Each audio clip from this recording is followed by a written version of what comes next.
बोलो जयकारा बोल मेरे श्री गुरु महाराज की जय। दिल बेताब हुआ जाता है, यूं लगे कोई हर पल मुझे बुलाता है हसरत पहुँच जाऊं उस तक, वो मेरा सतगुरु ही है जो श्री आनंदपुर से मुझे आवाज़ लगाता है। जय सच्चिदानंद सभी गुरुमुख प्रेमियों से।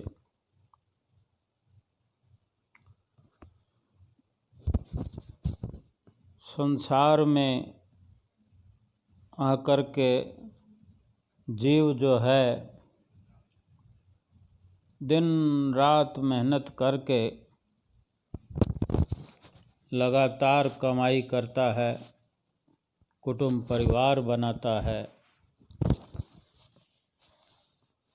सारा दिन मेहनत करके धन कमाता है, रात को सो जाता है, या यूँ कहें 4 पहर धंधा करता है, 4 पहर सो जाता है, जिंदगी गुजर जाती है।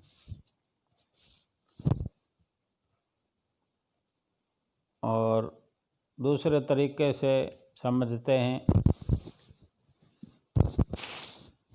एक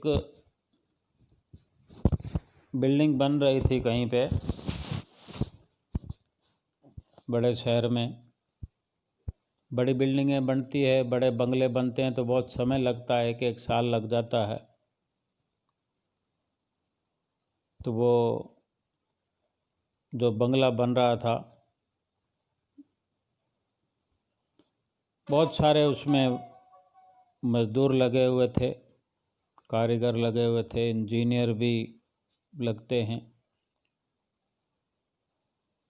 मज़दूरों की तादाद बहुत ज़्यादा होती है और सबसे ज़्यादा मेहनत मज़दूरों की होती है जो अथक प्रयास करते हैं। और जब बिल्डिंग तैयार हो जाती है तो उस बिल्डिंग में या बिल्डिंग का सुख कौन भोगता है? जो उस बिल्डिंग का मालिक होता है या मालिक बनता है, जिसको खरीदने वाला होता है उस बिल्डिंग को, वो उसका सुख भोगता है। जितने लोगों ने काम किया उनको भले ही मजदूरी मिलती है, मेहनताना मिलता है, लेकिन फिर भी ये कहा जाता है कि मेहनत तो उस मजदूर की है।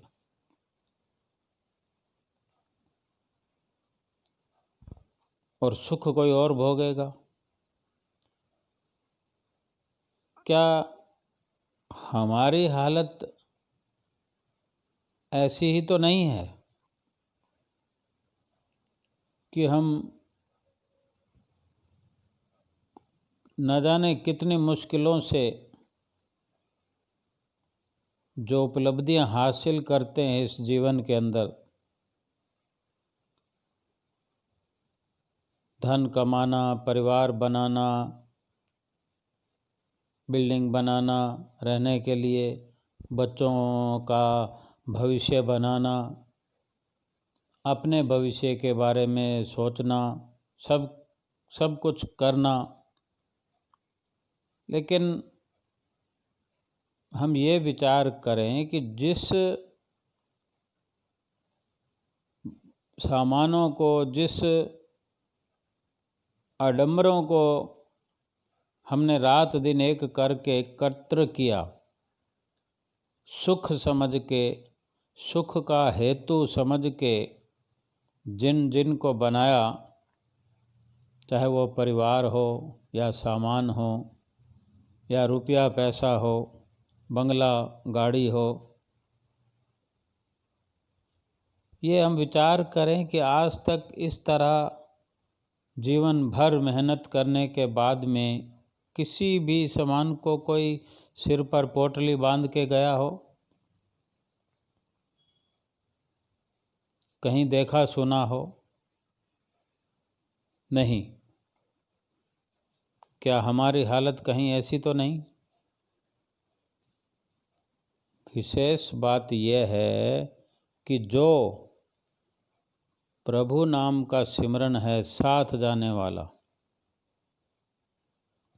उसको छोड़कर बैठे हुए हैं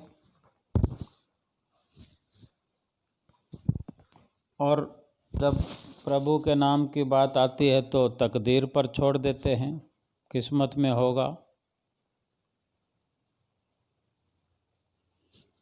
गुरमुखो, गम न किया करो, ये जिंदगी बहुत बड़ी है। मेरे सतगुरु जी की महफिल तेरे लिए ही सजी है। आकर तो देख मेरे सतगुरु जी के दर पे, तकदीर खुद तुझसे मिलने बाहर खड़ी है।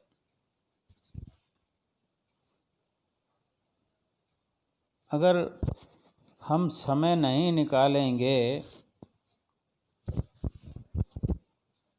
भगवान नाम के लिए, संत सतगुरु का उपदेश नहीं मानेंगे, अपनी जीवात्मा के लिए खुशियाँ कैसे आएंगी, सुख कैसे आएगा? ये संसार की जितनी भी कार्रवाई हम करते हैं सुख के लिए, तो वो सुख कहाँ है? ना वो सुख यहाँ भोग पाते हैं और ना ये सुख संसार के जो साधन है ये हमारे ना साथ जा पाते हैं। तो आगे भी हम सुख नहीं ले जा सकते साथ में, और यहाँ भी नहीं भोग पाते। कितने दुख की बात है। और जो सतगुरु महाराज जी हमें नाम की जो दीक्षा देते हैं, नाम जपने की जो तरकीब बताते हैं और जो हिदायत करते हैं कि लगातार नाम जपते रहो, संसार के काम धंधे करते रहो, ये जो नाम है ये लोक भी सुखी करेगा और परलोक भी तुम्हारा सुहेला करेगा, कि यहाँ भी सुख हैं और आगे भी सुख होंगे। कि ये सुख वाला जो नाम है ये साथ में जाएगा और आगे भी हमें सुखी रखेगा। एक छोटा सा दृष्टांत है कि एक गिलहरी हम समझते हैं जो पेड़ों पर हुआ करती है। एक शेर ने एक गिलहरी से कहा कि भाई गिलहरी, एक काम करो मेरा, कि ये जो पेड़ है ना, इस पेड़ को खुरच खुरच के साफ कर दो, पूरा खुरच के दे दो मेरे को, मैं इसके बदले में तुम्हें ढेर सारे अखरोट दूंगा, 100 अखरोट दे दूंगा। 100 अखरोट अगर किसी गिलहरी को मिले, मेहनताना तो बहुत होता है, कम थोड़ी होता है। तो गिलहरी ने स्वीकार किया कि गिलहरी को अखरोट खाने को मिले, मेवा, वो ड्राई फ्रूट। आज तो इंसानों को दुर्लभ है, गिलहरी को मिले तो फिर तो बहुत बड़ी बात है। गिलहरी काम में लग गई। उसके दांत जो होते हैं बड़े तेज होते हैं, तीखे होते हैं, और इस काम में वो माहिर होती है। ये अलग बात है कि उसको बड़ा काम मिला था एक साथ। वो छोटा मोटा काम तो करती रहती है अपनी खुराक, लेकिन वो बड़ा काम मिला उसको, बहुत सारा माल भी मिल रहा था और बढ़िया माल मिल रहा था। तो काम में लगी हुई है, उसने खुरच खुरच के अपना काम पूरा कर दिया, पेड़ को पूरा खुरच दिया जैसे शेर ने कहा था। और शेर ने अपने वादे के मुताबिक उसको 100 अखरोट दे दिए। वो 100 अखरोट लेकर गिलहरी बड़ी खुश थी। और जब वो तोड़ने लगी अखरोट को, खाने लगी, तब तक उस गिलहरी के दांतों ने काम करना बंद कर दिया था। वो अखरोट ना अच्छे से तोड़ पा रही थी, ना वो खा पा रही थी। यानी उस पेड़ को खुरचने में उसके दांत पूरे घिस गए। अब जिस अखरोट के लालच में, जिस अखरोट के स्वाद के चक्कर में उस पेड़ को खुरच खुरच के सफा कर दिया, उन्हीं अखरोटों को हम अब वो खा नहीं सकती और दांत खराब कर लिए। कहीं हमारे साथ ऐसा तो नहीं हो रहा कि जो कुछ हम कर रहे हैं वो कार्रवाई हमारे काम ही ना आए और फिर अंत में पछताना पड़े। तो आज हमारे पास वक्त है, समय हमारे पास, सोचने की ताकत है, करने की ताकत है, हिम्मत है, ज्ञान है, सब कुछ है। तो हम अभी चेत जाएं और संत सतगुरु की बात माने, क्योंकि वो धराधाम पर हैं। सुनकर पुकार प्रभु भक्तों की, युग युग में करुणा के सागर, जग तारण हित जग के स्वामी प्रभु संत रूप धर आते हैं। तेरे नाम की कश्ती चढ़ते हैं और पार किनारा पाते हैं। हम उनके बताए हुए नाम को जप कर उस नाम रूपी नौका पर चढ़कर पार पहुंच जाएं भव सागर के। आज से ही हम ये यत्न करें प्रेमियों,